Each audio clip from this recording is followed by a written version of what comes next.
Farmer Rob McCutcheon has seen droughts come and go for decades. He says the conditions on his property at Trangie, west of Dubbo right now, are unlike anything he's had to deal with before. So this is the first time that we're running into a second year without planting. At the same time though, there are a lot of people in New South Wales that are in a lot worse situation than what we are here in Trangie.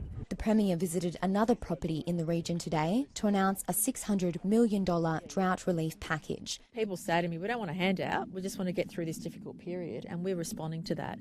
The package includes $250 million for one-off loans of up to $50,000, which will be interest-free for 7 years.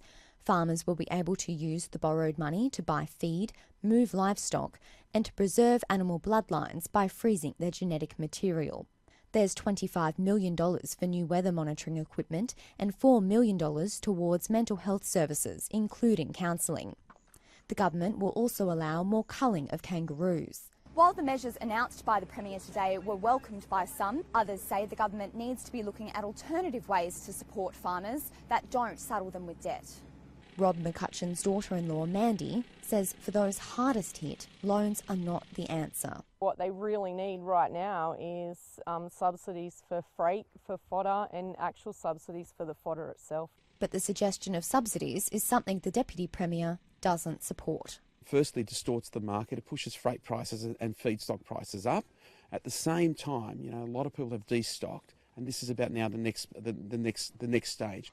The government is trying to reassure farmers that the assistance can be tailored, but as they stare down a dry winter, for some, this may not be enough.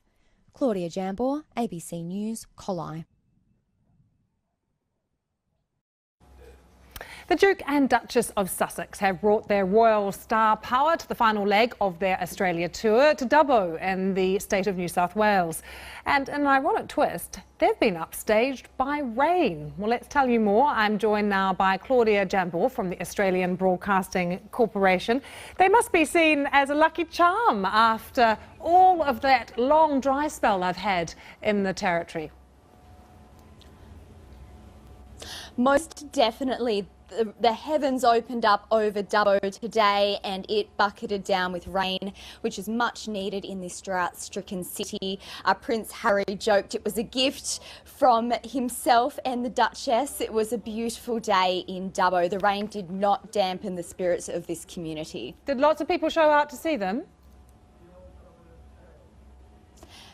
People came in their thousands. People came from far and wide, right out from some of the rural farms. They took a break from the hard slog that they've been doing out there to come to Dubbo today. So thousands flocked to come and see the Duke and Duchess of Sussex. You might be surprised, Claudia, to hear that a lot is being made about the breach of royal protocol by this little boy. Tell us what he did. It was hilarious and it's touched the hearts of Australians and the world. This eccentric little 5-year-old boy raced up to the royals and embraced Prince Harry and Meghan, and then he also grabbed Prince Harry's beard and massaged it. It was the cutest thing that we had seen all day. Arguably, it was the highlight of the royal visit here in Dubbo. It was so indeed adorable. Claudia, thank you so much. Very adorable. Good to see you. When Burke counsellor Sarah Barton went to enrol one of her children in care, she was reminded of the town's predicament when it comes to doctors. You can't name your family doctor here because there's such like a continual flow of different locums coming in and coming out. In addition to this sense of frustration, there are other consequences. When Burke recently lost its only permanent doctor, it meant that sexual assault examinations could no longer be performed in town. It's such an important piece of medical support. We need to provide those, so we'll absolutely be looking to have our doctors trained up if they're willing and able to provide that important service. Members of Burke's large Indigenous community say the absence of an ongoing doctor is a big problem for their elders. If they're hard of hearing and they've got to repeat, that's very frustrating for them, and they would rather just not go to a doctor. On average, doctors will spend 3 years in the bush before relocating.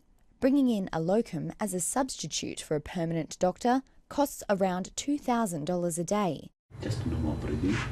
Yeah. Brisbane GP Freddie Machiri regularly visits Burke. and is a defender of the locum system.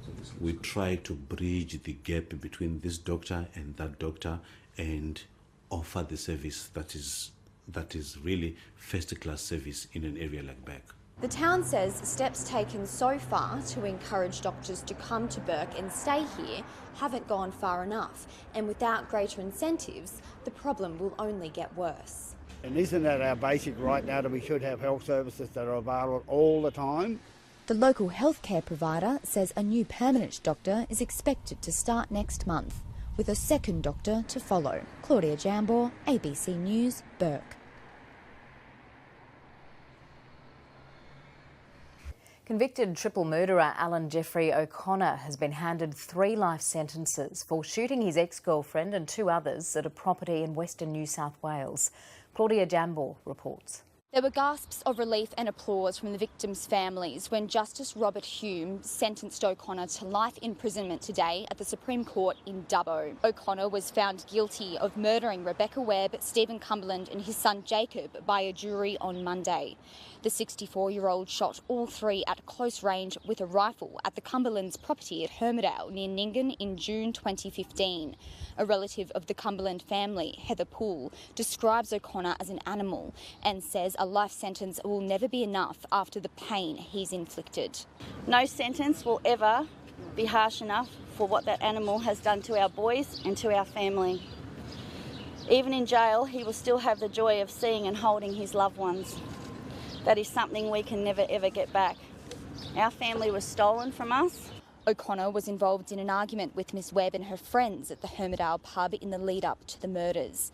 Justice Hume told the court in Dubbo that the brutal killings stemmed out of O'Connor's jealousy of his partner's newfound love for Stephen Cumberland. He says the killings fall under the worst category of murder and that O'Connor intended to blast every essence of life from each of his victims. The family of a disabled... All right, now an enormous dust storm is moving across New South Wales this morning and it's expected to blanket Sydney later today. Our reporter Claudia Jambor is in Dubbo and she joins us now. Claudia, good morning. We can see the horrible sky behind you. What's happening? Certainly can, Virginia. As you may be able to see on the screen there, it's a tinge of orange in our skies this morning here in Dubbo. It's a windy and very dusty day as this enormous dust storm, like you say, moves toward the east coast. To give you an idea about how big it is, the Bureau of Meteorology is saying it's the length of Tasmania. So this massive dust band, as they're describing it, starts at the Victorian border, has moved up through Canberra, Dubbo and swings out west toward Burke and the Queensland border. So it is a massive dust storm that we're seeing. All right, and expected to hit Sydney later on today, Claudia. It certainly is. So in the next few hours, the duty forecaster from the Bureau was telling me earlier, it's expected to hit Sydney, the Central Coast and the South Coast. However, we may see a little bit of dust hit the North Coast and the Mid-North Coast, but it's expected the conditions won't be as severe there.